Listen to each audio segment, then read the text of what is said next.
Yo, salut tout le monde et bienvenue dans la partie 2 de la vidéo de comment faire un quiz en JavaScript. Si vous n'avez pas fait la partie 1, en fait, je vais mettre un lien dans la description en dessous pour la partie 1, parce que dans la partie 1, c'est là où on fait le HTML et le CSS. Et maintenant, maintenant que c'est fait, on va s'attaquer au JavaScript. Donc, avant de commencer, on avait créé une page qui s'appelait app.js qui était dans notre même dossier. Donc, on va faire une balise script avec une source app.js. Et pour être sûr qu'on soit connecté, en fait, on va, on va juste lancer un petit console log. Console.log. Hello. Oups. Entre chaîne de caractères, bien sûr. Et on va voir qu'est-ce qui se passe. C'est bon. Il nous envoie notre hello. Ok, donc notre page, elle est connectée. On va commencer. La première chose à faire ici, on va créer nos variables et aller cibler nos éléments HTML. Et après, on va s'attaquer à la programmation. Donc, la première variable que je vais créer, let question num, qui va être pour le numéro de la question à laquelle on est. Et on va commencer et on va lui attribuer 1 parce que la valeur de la première question, ce sera question 1. Après, je veux faire une variable qui va s'appeler fail total. Ça, c'est une variable, en fait, qui va me permettre de traquer le nombre d'erreurs que les utilisateurs vont faire lorsqu'ils vont faire ce quiz, en fait. Et une autre variable, let résultat, qui va donner un résultat final à l'utilisateur selon son nombre d'erreurs. Donc, pour l'instant, on va juste mettre une chaîne de caractères vide parce que ça va être une variable qu'on va afficher dans une division HTML. Donc, je pense que c'est tout pour les variables. On va aller chercher les éléments HTML. Et là, je vais utiliser const au lieu de let. On aurait pu utiliser n'importe lequel, mais je trouve que const, c'est mieux parce que ce ne sont pas des variables, c'est des constantes. Donc, utiliser const question, ouais, question, pour notre élément HTML qui est document.getElementById. Je pense qu'on l'a appelé question. On va aller vérifier pour être sûr. Le premier élément, question. Après, on doit aller chercher choix et réponse 1, réponse 2, réponse 3, réponse 4. Donc, non, const. On avait dit const. Const choix est égal à document.getElementById choix. On va faire la même chose pour const réponse 1. Réponse 1 est égal à document.getElementById réponse 1. Et on va faire la même chose. Je pense qu'on va faire un copier-coller, ça va aller plus vite. Pour les 3 prochains boutons. Oups. Voilà, const, réponse 2, réponse 3, réponse 4. Même chose ici, réponse 1, réponse... Non, réponse 2, c'est ça. Réponse 3 et réponse 4. Après, qu'est-ce qu'il nous restait à aller chercher? C'était la division ici, avec un ID de message et celle de next. Donc, const message est égal à document.getElementById, bien sûr, message. Et la dernière, c'était next. Const next est égal à document.getElementById next. Bon, on vient de terminer la partie la plus chiante. Qu'est-ce que je fais là? On vient de terminer la partie la plus chiante. Maintenant, on va s'attaquer à la programmation, en fait. Bon, rendu ici, on a quand même beaucoup à faire. On a beaucoup de fonctions à créer. Mais je pense qu'on va s'attaquer à la plus grande avant. Et peu à peu, on va créer les plus petites fonctions. Donc, on va créer une fonction qu'on va créer main program, qui est en fait la fonction programme principale, parce qu'on va avoir plusieurs fonctions. Donc, dans cette fonction, la première chose qu'on va faire, en fait, c'est un statement if. Et on va aller vérifier notre question num. Si notre question num est identique à 1, alors, qu'est-ce que je veux faire? Je veux que le inner HTML de ma division question .innerHTML devienne, et là, je vais écrire lequel de ces fruits n'existe pas. Alors, j'ai créé en fait des questions spécialement pour ce quiz. N'existe pas. Ça va être notre question. Et maintenant, on va écrire réponse 1. Réponse 1.innerHTML. Et je vais faire la même chose avec réponse 2, réponse 3 après. La première, ça va être... En fait, le premier choix, ça va être l'œil du tigre, je crois. Bien sûr, l'œil du tigre, ce n'est pas un fruit. La réponse 2.innerHTML, ça va être... qu'est-ce que j'avais cherché? Le fruit du serpent. Et ça, par contre, c'est un fruit. Le fruit du serpent. Serpentard. Le fruit du serpent. Réponse 3. Ouais, inner HTML, je veux que ce soit l'œil du dragon. L'œil du dragon. Et la réponse 4. Inner HTML, je veux que ce soit les mains de Bouddha. Et encore une fois, j'ai fait des recherches sur tous ces fruits. Et tous ces fruits existent. Tous ces noms de fruits existent, sauf l'œil du tigre, qui est une chanson en fait. Et je viens de voir que j'ai commis une grosse erreur à œil. Les mains de Bouddha. Alors maintenant que on va voir qu'est-ce qui se passe en fait. On va appeler notre fonction main program. On va l'appeler une fois déjà. Quand la page elle est lancée, et qu'est-ce qui se passe? On va refresh. Et tout le lorem ipsum qu'on avait écrit ici, en fait, il a été remplacé par tout ce qu'on vient de coder. L'œil du tigre, le fruit du serpent, l'œil du dragon et les mains de Bouddha. Alors, pour l'instant, tout se passe bien. Qu'est-ce qui nous manque?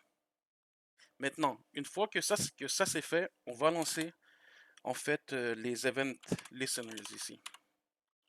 Parce que lorsqu'on appuie sur un bouton, en fait, il ne se passe rien. On va se laisser un petit commentaire.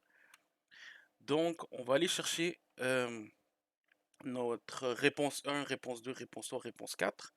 Et on va leur ajouter des event listeners. Je vais aller chercher réponse 2 en premier parce qu'en fait, je veux garder la bonne réponse pour la fin parce qu'on va lui rajouter une fonction spéciale. Donc, réponse 2, on va lui rajouter un event listener. Add event listener. Qui va se déclencher sur le clic et ça va lancer une fonction fail. La fonction fail, on ne l'a pas encore créée, mais on va la créer. On va juste créer ça, copier ça encore 2 fois. Donc pour le bouton 3 et pour le bouton 4. En gros, cette fonction, on va la créer pour les mauvaises réponses. On va se créer une petite fonction fail ici. Function fail. Qu'est-ce que je veux qu'il se passe lorsque lorsque notre utilisateur se trompe, en fait, c'est pas compliqué. On a, on a fait une fonction, on a fait une variable fail total ici. Donc, on va rajouter plus 1 à, à cette valeur-là. Donc, fail total va être égal à fail total plus 1. Bon, je pense que j'ai oublié comment on fait plus ici. Plus 1 sur ce clavier. Et aussi, je veux un alerte. Alerte. Et qu'est-ce qui se passe? Dans notre alerte, on va écrire fail. Donc, on va aller tester tout ça tout de suite. Qu'est-ce qui se passe? On refresh. Lorsqu'on appuie sur la bonne réponse, pour l'instant, il ne se passe rien. Mais lorsque j'appuie sur une mauvaise réponse, je clique sur une mauvaise réponse, j'ai une alerte ici qui me dit fail. Donc, ça marche pour tous ces boutons-là. Maintenant, on va les programmer, en fait,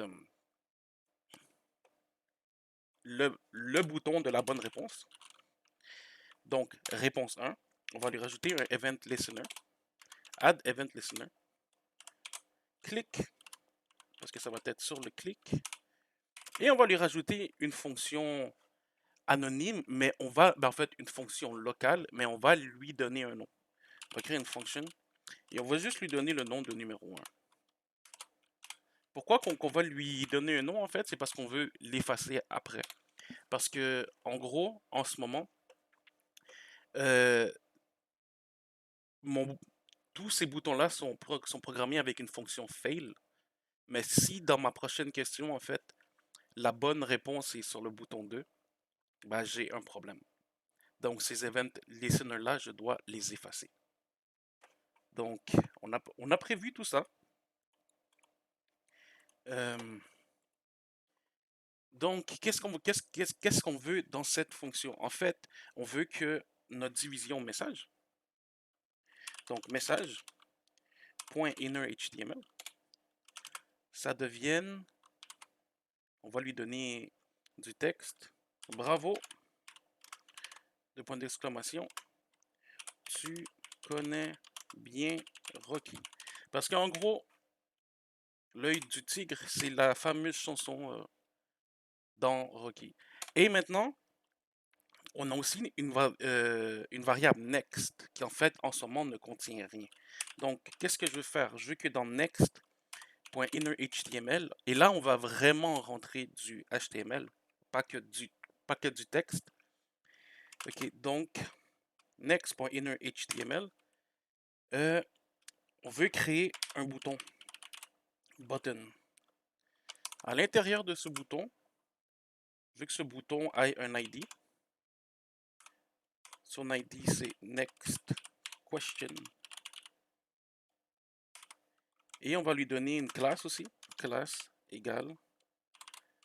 Puis je crois que dans notre CSS, la classe de nos boutons c'était BTN. Donc une classe de BTN.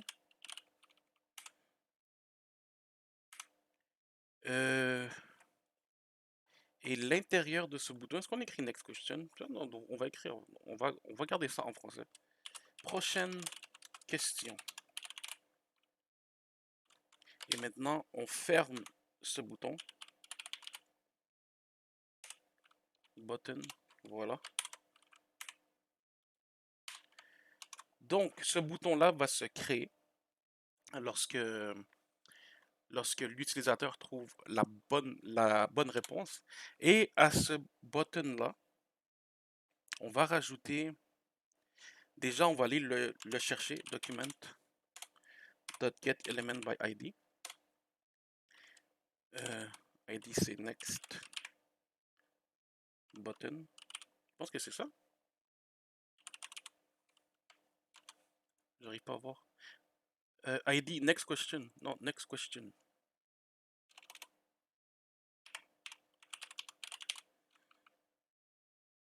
Donc ça c'est son ID. Et on va lui rajouter aussi add event listener. Tout de suite. Et l'event listener qu'on veut rajouter, c'est encore sur le clic. Et on va lui rajouter une fonction reset. La fonction reset, on l'a pas encore créée, mais c'est notre prochaine étape. On passe à la question 2. Toute notre page, je l'ai effacée et il faut la re-remplir encore, mais d'une façon dynamique. Donc, on va passer on va créer un else if, on va s'aligner avec notre if, hein. Donc ce qui veut dire ici, on va créer un else if question num est identique à 2. Faut pas oublier que dans notre fonction reset, on l'a augmenté, ce qui veut dire qu'on passe à la prochaine question. Est identique à 2. La première chose qu'on veut, c'est oui, notre question. C'est ça? Ouais, question. Question.innerHTML. Et on va écrire la deuxième question. Et je vous jure, j'ai vraiment fait des recherches pour vous. Je me suis forcé. Lequel de ces noms de dinosaures n'existe pas? Point virgule.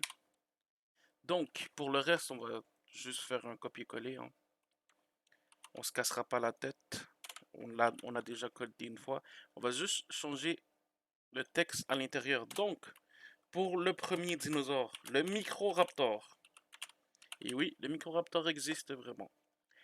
Le deuxième, le Philosiraptor. Philosiraptor. Pour ceux qui ne savent pas, en fait, le Philosiraptor, il n'existe pas du tout. C'est un meme qui était à la mode il y a quelques années sur Internet. Il ne l'est plus. Le troisième, le Camarasaurus, qui existe aussi. Camarasaurus. Et le dernier, l'Irritator, je crois. Ouais, l'Irritator. Je me rappelle plus si j'avais pogné cette question d'une autre quiz ou j'avais fait une recherche dessus. Mais bon. Donc, maintenant, ça, c'est fait. On va rajouter les fonctions fail. Sauf que cette fois, ce n'est plus pareil. Parce que maintenant, notre bonne réponse, elle est au numéro 2. Donc, on va rajouter un fail à réponse 1, 3 et 4.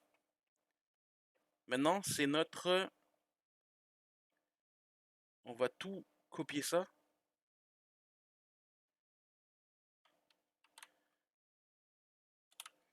Et c'est notre réponse 2 qui va gagner la fonction numéro 2. Donc, on l'appelle fonction numéro 2. Et lors du remove event listener, on écrit numéro 2. Donc, on va voir qu'est-ce qui se passe sur notre page en ce moment. Donc, en ce moment, on a du lorem ipsum. Donc, on a une erreur à quelque part. Cette erreur, elle est où? F12. Elle est à la ligne 71. Qu'est-ce qu'on a à la ligne 71?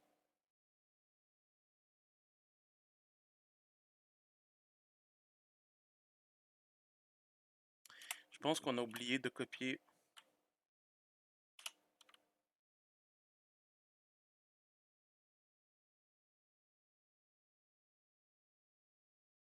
Je reviens dans une minute.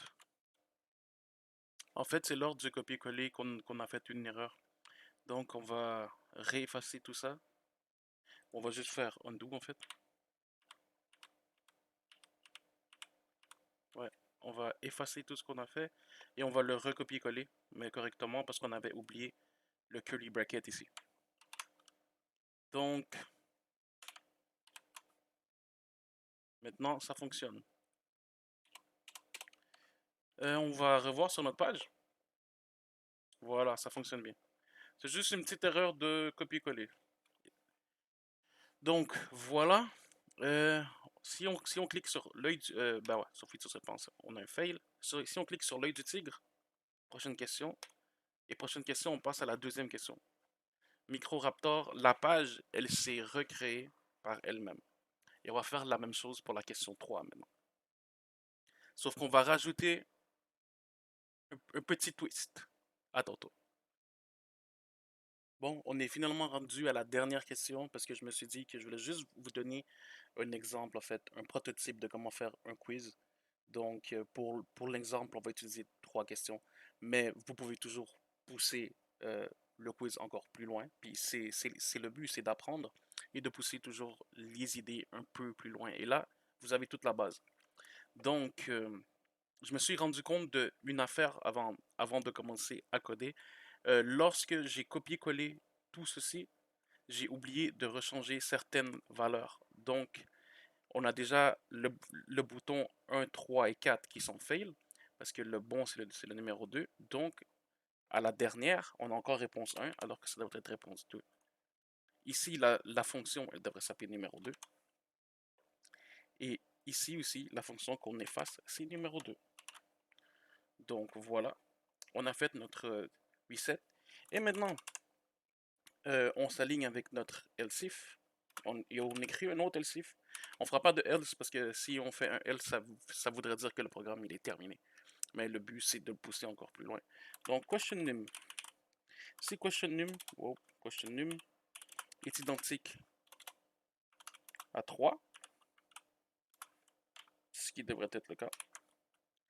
Maintenant, bah, on se cassera pas la tête. Hein. On va faire un bon petit copier.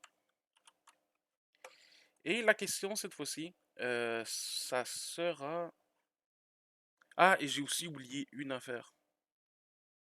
Avant, on a oublié de changer le message bravo, tu connais Rocky. Ici, c'est bravo, le Philosopher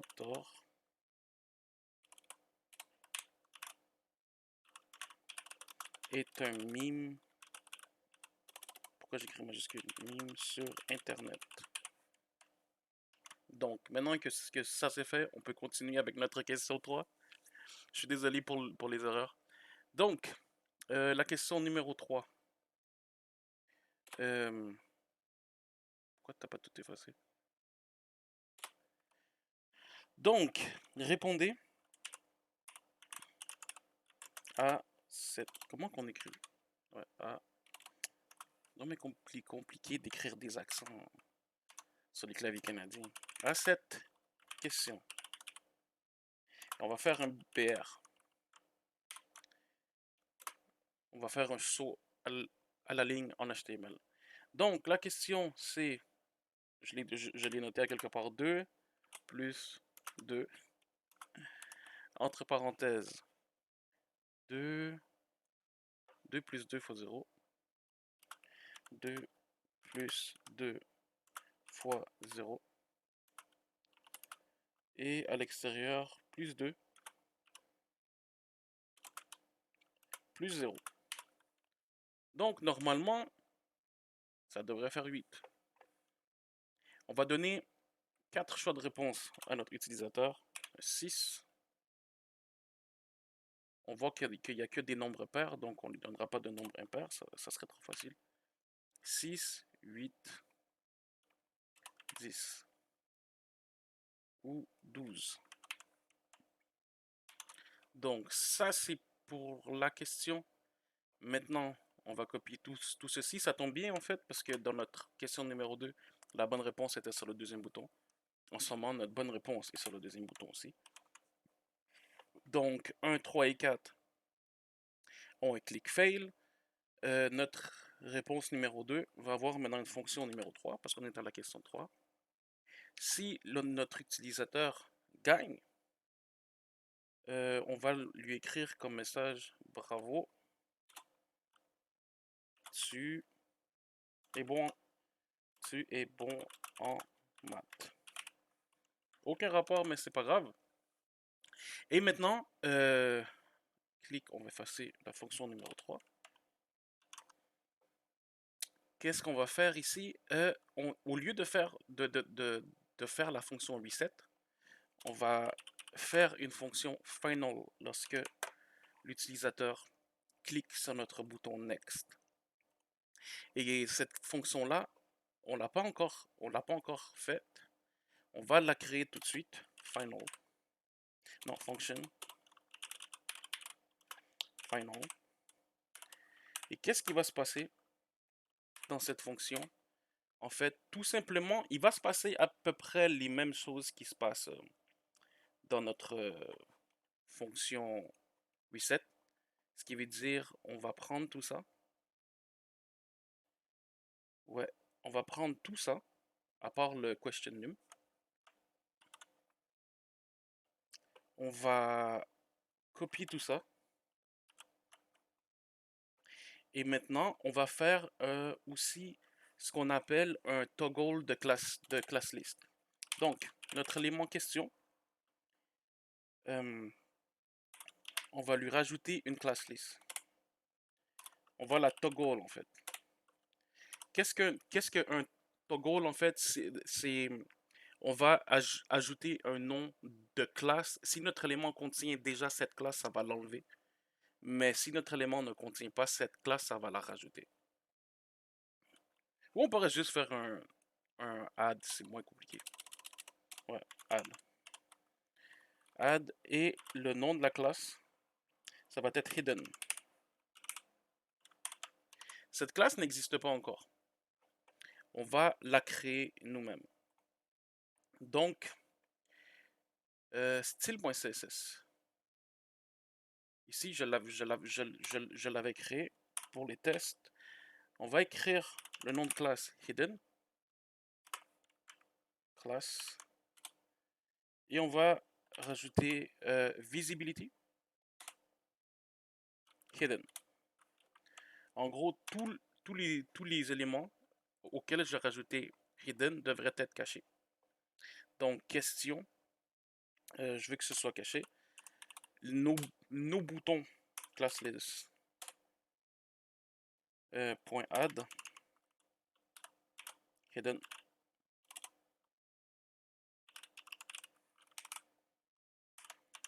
Et on va faire la même chose pour les autres boutons.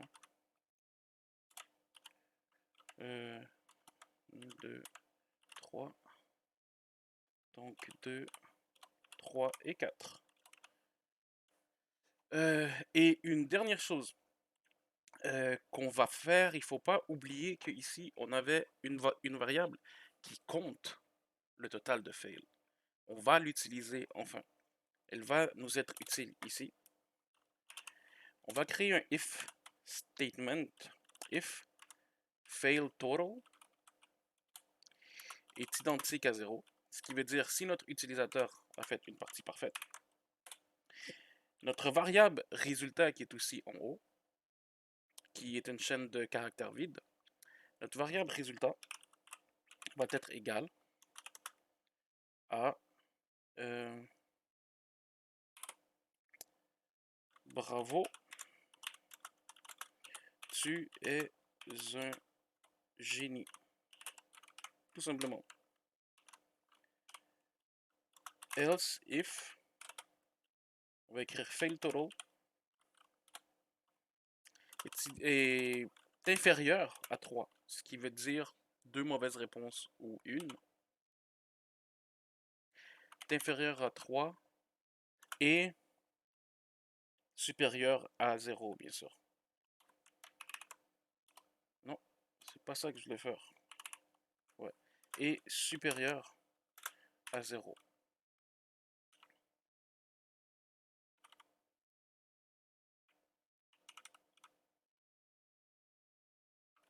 Pourquoi ça fonctionne pas? Mais bon, je pense qu'on va le laisser inférieur à 3. Résultat, parce que de toute façon, il va commencer par tester le 0, donc on n'a pas vraiment à craindre rien. On va lui écrire un message bravo. Tu n'as pas à rougir de ta performance. Et, oups, je pense que c'est pour ça que ça marchait pas. Mon erreur, elle était ici. else if. J'avais très mal écrit. Et else, résultat, va être égal à continue de regarder Dora l'exploratrice. Tu as besoin de connaissances. On va le troller un petit peu. Donc maintenant, on a notre résultat par rapport au nombre d'erreurs. Maintenant, il faut l'afficher. Et la seule classe à laquelle j'ai, le seul élément HTML auquel j'ai pas rajouté hidden, c'est un message. .innerHTML est égal à, et là on va utiliser les template strings. Tu as eu un total de, et on va lui passer une variable. On va lui passer la variable fail total pour qu'il l'affiche. Et on va écrire fail tout de suite après. Et après, on va afficher notre variable résultat. Et ça va être tout pour l'affichage, même que je pense que ça va être tout pour le quiz. On va tester. On va tester, on va voir qu'est-ce que ça donne. On va déjà faire F12. Est-ce qu'il y a une erreur? Non, il n'y a pas l'air d'avoir d'erreur. Donc, l'œil du tigre, c'est bon. Bravo, tu connais bien Rocky. Le Philosopher, bravo. Le Philosopher est un meme sur Internet. Et maintenant, cette question, fail, fail, fail, c'est bon, ça fonctionne. Bravo, tu es bon en maths. Prochaine question. Tout est effacé. Et maintenant, on a droit à notre, notre message de fin. Tu as eu un total de 6 fails. Continue de regarder Dora l'exploratrice. Tu as besoin de connaissances. Donc voilà, cette vidéo tire à sa fin. Si tu as aimé le projet, n'hésite pas à t'abonner, à lâcher ton meilleur pouce bleu. Et n'oubliez pas, euh, continuez ce projet, faites-le grandir en fait. Vous pouvez faire un quiz de 10 questions et troller vos frères, vos soeurs, vos cousins, tout le monde. C'est très amusant. Et en plus, ça a été très instructif. Pardon, j'en perds mes mots. Donc, moi, je vous dis à la prochaine pour un nouveau projet. En fait, je pense que je vais commencer à faire des plus petits projets aussi parce que cette vidéo, en fait, elle m'a demandé beaucoup de travail.